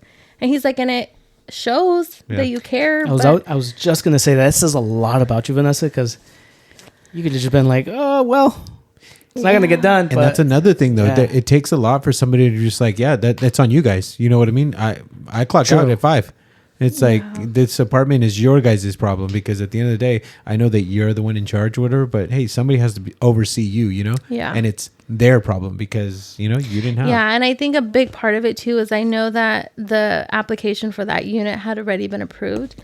So this family was waiting, and I was like, if I don't do it, this is just going to put a hole in the process even longer, and this family's going to have to wait even longer. So it was like I knew that there was things pending on, like there was things waiting on this, and that couldn't be another reason why. You were just thinking little George and little Rosita out in the streets. Talk about going beyond your role. Oh, yeah. And seeing the bigger picture of somebody waiting for a home and in need, and then Vanessa just saying like, well, let me go paint it. That is phenomenal. See, that is a very good way to look at it. But the way my brain works is I think about how management got one off of me because they got me to paint and they just saved $1,200. And the way that I look at it is like, well, Vanessa probably feels fulfilled and like happier. I think both thoughts crossed my mind because I was like, cool. This unit will get checked on this day. We're good. That's done. And then another part of me was like, I don't fucking get paid enough to do this. See? Yeah. But at the same time, it's like you have to, morality kicks in and you're just like, I can do it. Yeah. Do I want to? Should I? No. But again, there's people waiting on this and low housing. It's like, again, you see the short end of the stick and you're just like, I could have easily just done that and you would have had a house. Yeah. So let me just do that. And it's not even to say like, or to be like, yeah, I fucking did that. No part of me was happy doing that, but it's just, when things have to get done and you're put in a position where you can do something and laziness is either going to kick in or you're going to think like, oh, I don't fucking make enough. I don't care. Like, no, I do care. I do care enough to, all right, let me just fucking put my street clothes on and take care of this really quick because it really was a day's work and I still got paid. Like, I think if I was not getting paid at all and they were just like, hey, go do this. All right. Different story, right? Maybe, honestly, but I still got paid at the end of the day. And it's just like, I still got my actual job done too. And I got this family moved in. So it worked out and it was okay. Like, I didn't fucking die doing it. Since you had to do this, did it cost them for... So they didn't even know I did this. Oh, they didn't? Oh. No. Management had no idea. They didn't know I closed my office. They didn't know I went and did this. I just did it, called, and I was like, unit will be ready on this day. Go ahead and tell Rico to come. And he came. No questions like, how did you, knowing fucking damn well I had no maintenance. How did it get done? Hell no, dude. I would have logged into the company's Facebook and I would have put pictures of me fucking painting. I'm dead, just fucking like I did this shit. Unit 306. Yeah. No, it was crazy because when I was painting, the contractor that came in, he had previously in his career did painting. So while he was there, he's like, let me show you some things that can move you along quicker. Oh. So he showed me like how to do trim work super fast. And he showed me how to like paint. Like, I don't know if you guys have ever painted and you keep going over a certain spot and it just keeps looking like you're not doing anything.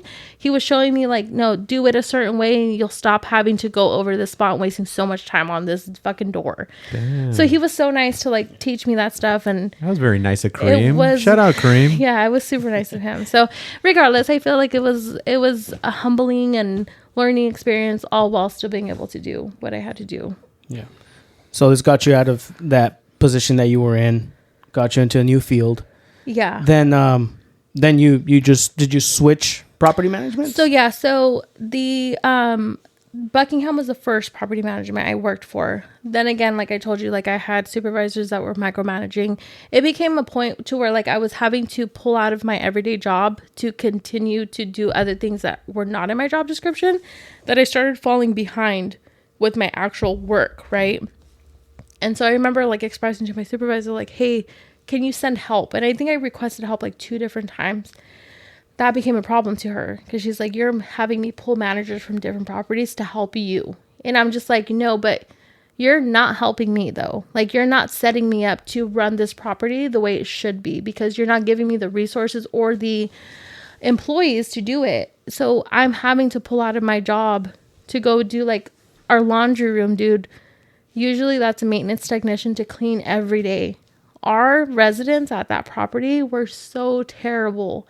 in maintaining the laundry room. Like when I tell you, kids would come in like with gum and yogurts and leave trash everywhere. Like they would clog the washing machine with powdered soap, and like it was just so dirty all the time. And I was like, dude, I can't leave it like this, because we would have, with low income housing, you have inspectors that come once a month from the state, from HUD, to just check to make sure that the property is being run correctly. And they'll take pictures without me even knowing. And then they'll send that to my property supervisor and be like, your property manager is not ensuring that this is being taken care of.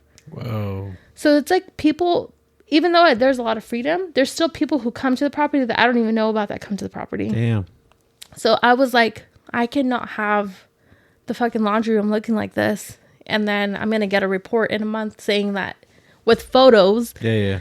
Fucking mystery shops. Kind of your no, really. Holy shit. So I took it upon myself to start cleaning the laundry room. So of course that meant shutting my office and going and cleaning the fucking laundry room.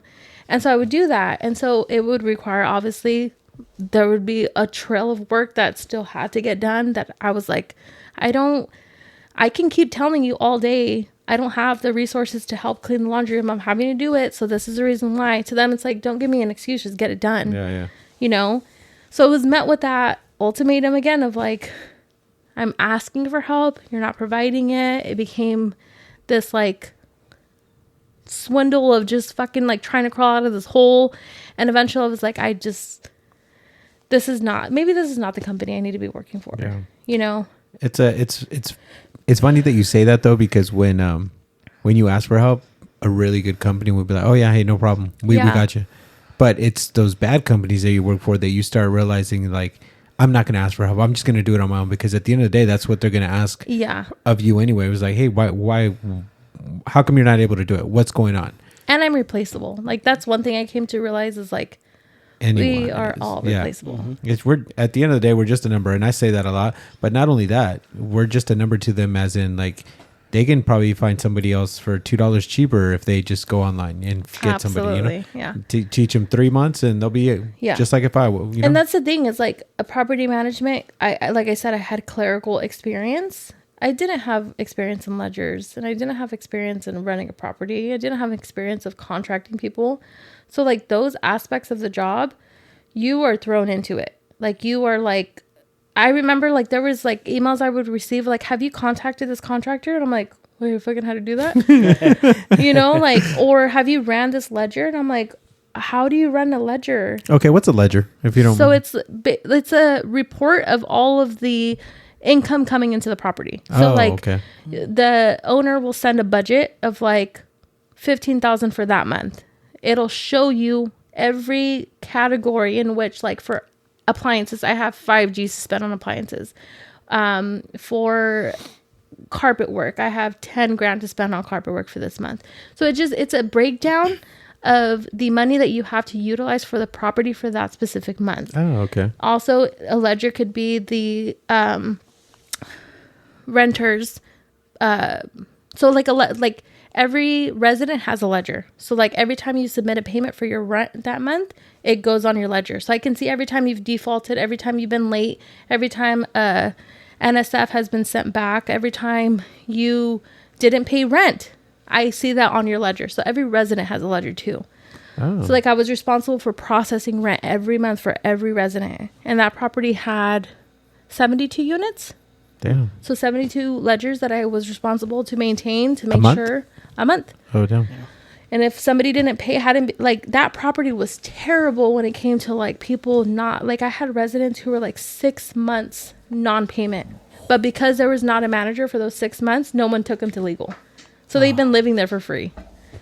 The entire 6 months. And then COVID had kicked in, so like they weren't they didn't have to pay that. Like there was because there was a whole thing of a forgiving grace period where you stop paying when COVID hit, we'll go ahead and disregard that. You could start off new. Like I will tell everybody this till this day. If you're looking for an apartment, find a way to qualify under low housing, because it is the way to go to like utilize, I guess, like taking advantage of the system. for your own benefit. Like if you really needed to, is what I'm saying. But low housing is for sure like the way to go. I say when renting apartments specifically. So I have it written down here, and I know you kind of explained it already, but I think you gave us the answer, but I'm gonna ask it anyway. So what taught you to be a manager? I don't think anything. What or who? Like a manager. So okay. So a lot of people, we were talking a little bit about this. Like, you know, people want to kind of do more, and usually you being a level, entry level associate or just, you know, plain responsibilities. But obviously, being a manager, you have all these more responsibilities that you're in charge of. Right. What about the job? What about that part of job do you like, or enticed you into that? I always feel like I was that person to see something, know I couldn't, that I didn't have the qualifications, but saying, fuck it, I'm going to apply and I'll figure it out. And that's exactly what I did with property management. Because I only seen the job description that showed clerical, most of it was. And then when I got into the position, I quickly realized this is not just paper pushing. This is a lot more than that. Like, financial, on the financial end of it, I'm responsible, like, again, for 72 ledgers for people paying rent. I'm basically like looking at it as like, these apartments are my rental properties and I want people to pay me, and I need to figure out how to do that and make sure that they do. So to say what part I liked about it, helping low housing, because that's what I worked in, was low housing income specifically, and that was rewarding. What equipped me for a manager? Nothing besides my basic clerical skills of like faxing and scanning and answering a phone call and inputting data. I can do that. But then I came to know this job was way more than just that. Like, you are literally responsible for maintaining an entire property of 72 units. So that's 72 different apartments, along with maintenance and curb appeal and ensuring the financial end and making sure that the property is actually making revenue. So there's like 3 answers in that question. No, that was perfect. I think you answered both of our questions in that. I just have one more, and this is kind of, dude, property management. What's like the craziest shit that you've encountered, dealt with, like crazy couple fighting, cops showing up? So there was this lady who, the property that I work for now, so there was this lady, she was an upstairs resident, and she was in an abusive relationship, and her partner lived with her, and they had 3 children. Well, turns out she goes out, comes back home drunk. The boyfriend did not like it, and they got into like a fight, right? Like a domestic altercation, whatever. He ends up fucking stabbing her in the eye. Sounds like she deserved it, though. Ed, I'm gonna kidding. beat the shit out of you. I'm kidding. Holy shit. He stabs her through the eye. Whoa. With a knife? Yeah. And she still managed to walk downstairs to the bottom unit to tell the resident there, hey, fucking knife and eye, I need help, right? The downstairs resident very well knew the situation, knew what they were about, called PD, paramedics came. She lived, and that resident on the bottom, I didn't. So as a property manager, I just want to make this clear. Residents usually didn't come to my unit to report things. Okay. Once after 5 o'clock. That's it. That's it. You were just a resident there. I was just a resident there. Like, I didn't see, I wasn't, nothing was brought to my attention. And if it was stupid shit. Like, hey, someone's parking in my parking stall. All right, it's going to have to wait till Monday. Sorry, call a fucking towing company. I don't know what you want me to do. I'm not going to go hunt for this person on my time off. You know, like, that's not important. But so I didn't know anything that was happening until fucking come Monday morning, and I get the incident report, and they're telling me like this happened. And so she's telling me the details of it, and I was just like, oh my God, that is fucking terrible. So she's telling the downstairs residents like, yeah, I had to go and get the 2 girls from upstairs. The guy left. He like fled. The girl was taken to the hospital. She's like, and can you fucking believe she came back this morning telling me, please do not give your statement to the police because I don't want him to get arrested. Shut the front door. Yeah. Wow. So I haven't seen a lot of crazy shit. I hear about it because, again, it's after the fact. But when it comes to like, oh shit, that really happened. Like, no, I can't say in the 2 years of me doing property management, I can't say I've seen something crazy really happen, but I hear. I'm just saying, like growing up, you remember that show Cops? But Yeah. there's another one too, like Real Life PD or something like that. Oh, yeah. Whatever. All the best ones always happen at like an apartment Apartments? complex, dude. Yeah. It's And like Crossings was like on Adele Street, so there was always activity. Oh yeah, see? On that street, like always. But I will tell you, like the property that I lived at recently, before we moved, was Village at Madera, and that one was by South Campus, so it was in a better part of Madera. But Crossings on Adele was very like home united. It felt like nothing but all my Hispanic. Dude, it's very secluded too. I'm telling you, dude, when we went to go drop something off to you, Yeah. I've never been there. I didn't even Wait, know that to place which property? existed. Village the one on or Adele? Crossings?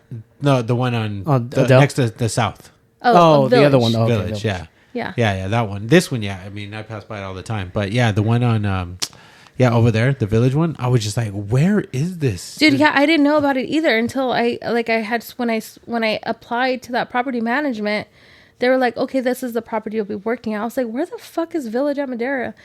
And I remember me and my sister-in-law took a drive and we just went to it to see. And I was like, dude, in all of my 30 years of living, I've never seen this complex ever in my life. Yeah, dude. Yeah. Everyone talks shit about Madera. Oh, Madera's so small. I'm like, fool, I didn't even know that was there. No, seriously. No, but yeah, it's definitely, it's really nice. I liked it. You know what I mean? So it was cool. No, it is. It's there. Like, and again, it was a low income property too. And I just think you see different shit versus fair market price. And I enjoyed low income. I did. But Crossings for sure will always, like, if you tell me one apartment I've lived at, it was that's complex that I They really have a pool. I think most of them do. No? Oh, I don't know. They I'm need just to- looking at the. I'm looking at the map right now. Oh yeah. The No, little both homeless properties. kids need a place to shower, dude. Village pool was nice though. Like that one was a really nice pool. All right, so I got a quick question for you too. Now that I'm thinking about this, so our listeners might not know this, but you are currently pregnant. Yes. So Baby number 3. What's the difference now between obviously not being in high school pregnant and your other one you had 5 years after? What are you able to enjoy this one a little bit more because you're in a so like it's obviously not the same partner for my 2 kids. It's a completely different partner. And it's funny you asked that because I had posted something on Instagram recently that this woman was saying that her prior pregnancies were attached to trauma, right? Oh. And I remember like resonating with that because I was like, dude, like with both of my kids, it was just not all of it was traumatizing, but I remember it being parts traumatizing, and like not being supported, just not a good experience. And so with my new partner, it is like, it's a blessing for sure, because even though, and it's crazy because this partner, we just met in December. So maybe I haven't learned my lesson with getting pregnant, but again, we didn't plan on this baby. And with my prior, so just like a little bit of a back end story. So like 3-4 years ago, say it, what? No, are you about to pop? No. Oh, October 16th I am. Oh, wait, you met him in December. Okay. Not necessarily that's when you guys...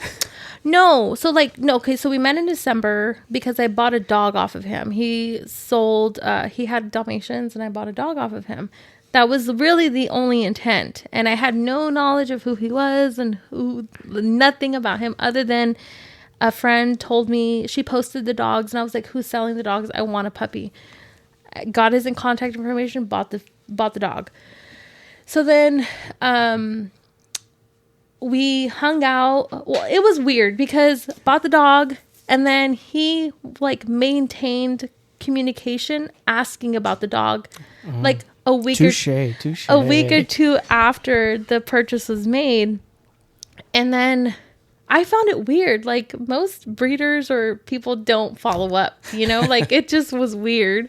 So then moving forward, he like tells me, oh yeah, I seen, you know, like with the new iPhone update back then, like it would show the picture of the person. Yes. Like when they would text or call.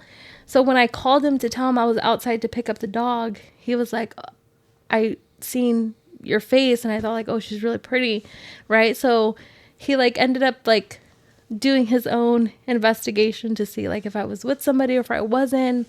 He never really got the clarity, but then we ended up having a conversation where I did clarify like, oh, I'm not with anybody.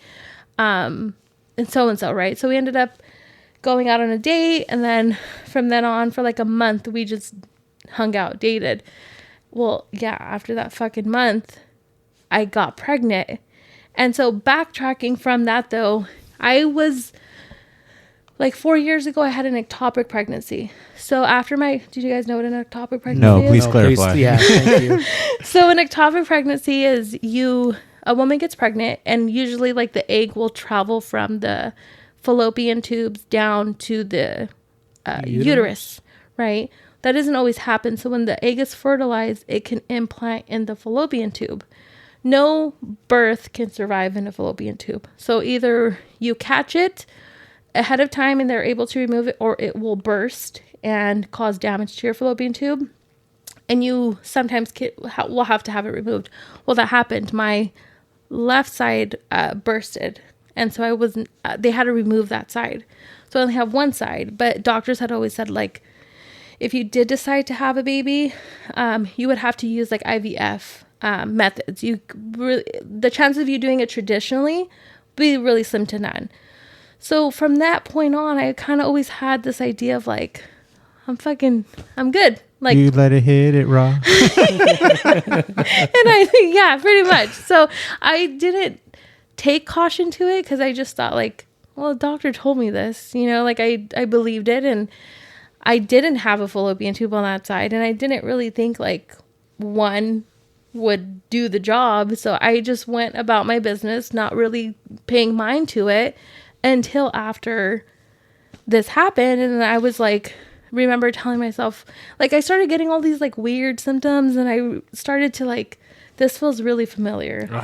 Like really familiar when I was pregnant, familiar. And so I remember like, it was the day after Super Bowl, and I remember I woke up and I had bought like cut water, you know, the drinks. Yeah. And I remember I bought cut water on Super Bowl, and I remember when I drank it, I just thought like, this is fucking disgusting. And I used to love cut water. And I just remember thinking like, dude, I can't even drink this. Like, this just does not taste the same. So that next morning, I was like, I texted him and I was like, hey, I just don't feel good at all. Like, I don't feel like myself. So we agreed that I would take a test and go to his house, and we would like find out together. And yeah, longest fucking 5 minutes of our lives. Like, longest. And again, a part of me thought like I was just in my head because of what I knew, or what I thought I knew. And I gave him the test and I was like, you read it. So he was like, we were just making, it was so awkward because we were just making like small talk, trying to pass the time. And then finally, like, he like looked at it, and he like, his words, quote by quote, he's like, you're going to have to get used to me a lot more. He's like, and then he turned it around, and it was just like fucking like life flashed before our eyes. And I just remember like crying. I don't think he was crying. I remember him telling me not to cry. And then we kind of like got serious and like figured out what we were going to do. Cause I did like him, but obviously like that's fast for less than a month. I think like we knew each other, or a little bit more than a month, but still like, I'm still knowing this person. He even told me like later down the road, he's like, my first thought was like, fuck, I don't even know her. Like, I don't know her. Oh, at that fuck. No, not like, obviously not in a bad way, No, but like yeah. in a realistic, like, we do not know each other. Yeah. And now we're faced with this, you know? And I'm thankful to say, like, as the months gone by, I don't know how true it is, but how you can tell who someone is after like 3 or 4 months. Like, I'm glad. I'm so thankful to say like who we've shown each other, and like the experience of experiencing a pregnancy with somebody who, even though we weren't looking for it, has been such a beautiful experience with this person, because they are looking forward to it now. Like, we're choosing to see the best of the situation. Like I've told you, I've always tried to make the best of my situations, even the unforeseen ones. But this one specifically, I always wanted a third kid, just never with my kid's dad. But I knew I wanted more kids. So to me, it's like, I don't want to say God did this, but it's just life has a way of handing you things that you want, but maybe you're not ready for, or like maybe you are, and this is just the way of the universe delivering it to you. I don't know, but it's been a beautiful experience to do this with him, because it's been a whole change from past experiences to now. Like, I can actually say I'm enjoying this. I'm looking forward to this. Like, he's looking forward to it. It's his first child too, which makes it even more beautiful. And like, I guess I'm thankful to give that to him. Right. But I've also discovered like the beauty and who he is and what he's about, and the way he treats me and makes me feel too. Oh, that's what's up. Yeah. I like that. It has like What was his name again? Luis. Luis. Garnica. Shout out, Luis. There you go, man. Maybe he will be next. Well, probably not next, but he'll be on the podcast soon. Yeah, maybe his would be interesting. He works for Merced PD. Oh. Yeah. Live on PD, dude. We'll just Yeah. go behind him with the camera. Hey, bro, how do Whole you? ride along. World star. Dude, the whole ride along, that'd be cool. Yeah, that would I be. don't know, dude. We could be in the back. Just the first 4 hours, dude. Once lunch hits, like, hey, bro, we gotta go. We gotta cut out. Yeah. This is cool. Well, Luis, we would like to Yeah. I'm have Congrats, you one man. day. Also- Congratulations. Yeah, congrats Thank on you. the kid. Thank you. So, what's next for Vanessa? So with age, I guess you can say, and like being pregnant in my 30s, it's physically toll taking. Like, I just cannot I can't deal with this pregnancy the same way I did with my other two, being younger. But we have decided that after I deliver, I will not be going back to property management. Yeah, so I'll be leaving, well, just the job for now, because Put in a good word for your boy. no, I totally could. I'm telling you, I think you could do the job, honestly. I think you could. But I just decided, because it's such a demanding job, and with 3 kids, it'll be 3, and like with a newborn, like there's no way I can maintain a whole property and still be a present parent to 3 kids. Yeah. And I don't want to do that either. Like, I don't want to put myself through that like stress, because the job is stressful in itself already. Not all times, but it definitely does have its moments that I'm just like, I think I just want, again, the experience has been a positive one, that I want to continue that. And so if it means, like I told him, maybe take a year off just with the baby to kind of establish, because 3 kids is a lot, and with a newborn, that I just kind of want to figure it out for that first year. Once I am ready to go back to work, I figured out that I either want to go into radiology or sonography. So do a program for either, whichever one I end up choosing. Radiology is like dealing with like x-rays, sonography is ultrasound, pretty much. And so I think both fields, realistically, I want to pursue, only because those are the two, like one of the two that you could do like a 9-to-5. You don't have to work a crazy like healthcare shift like most nurses, and people have to do like a fucking graveyard, and like I could find a 9-to-5 doing that work and still be in healthcare like I want, still have be a rewarding job. So that would be after. Yeah, I would say. What it sounds is really well-paying jobs. Yeah. So it's awesome That too. careers. Yeah. Both of So them. I'm looking forward to that. Finally, like really just establishing myself in healthcare and really sticking to a career. Because, yeah, anything before this has just been touch and go. Like, what can I do? Just to get by. But And there's nothing wrong with that, because I mean, dude, I'm sure there's still hella people in their 20s, like just trying to find, Yeah. their path. And yeah. but it sounds like your path was very interesting. That's for sure. But look where you're at, though. I mean, I know. I'm happy with life. Like, Yeah. that's one thing I can say right now. Like, I'm happy where life has led me, and definitely, I feel like this year has been so much change, like so much fucking change, like job, pregnancy, moved into a house, like just establishing life, like how we talked about 30-year-olds having the shit together. Like I feel like I'm starting to like get my shit together, you know. Yeah. It's those achievements that you kind of get, those I guess are milestones in your and it's kind of cool too, especially if you find the right partner to kind of no, that makes such a difference. Like I will, like I said, again, we'll tell each other this, like we're still figuring each other out, but it's been the best experience doing that with him. Just having, I think, a matured, emotionally available person makes such a difference. And I just kind of want, I'm sure you've thought of this and you've just probably gone through your head a couple times, but the same situation that you're in, that was me and Vanya like 6-7 years ago with was like it? Dominic. Yeah, dude, we only knew each other for like maybe 4 or 5 months. No fucking way. Yeah.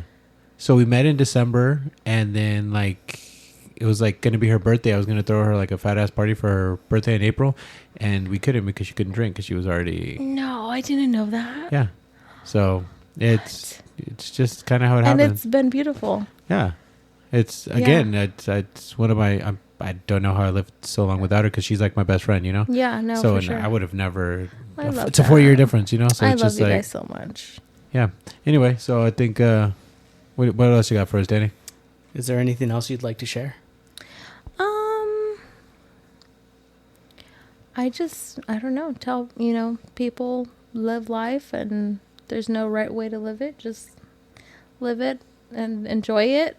Take the ride, and anyone in property management who's looking for free housing, do it, because it is great.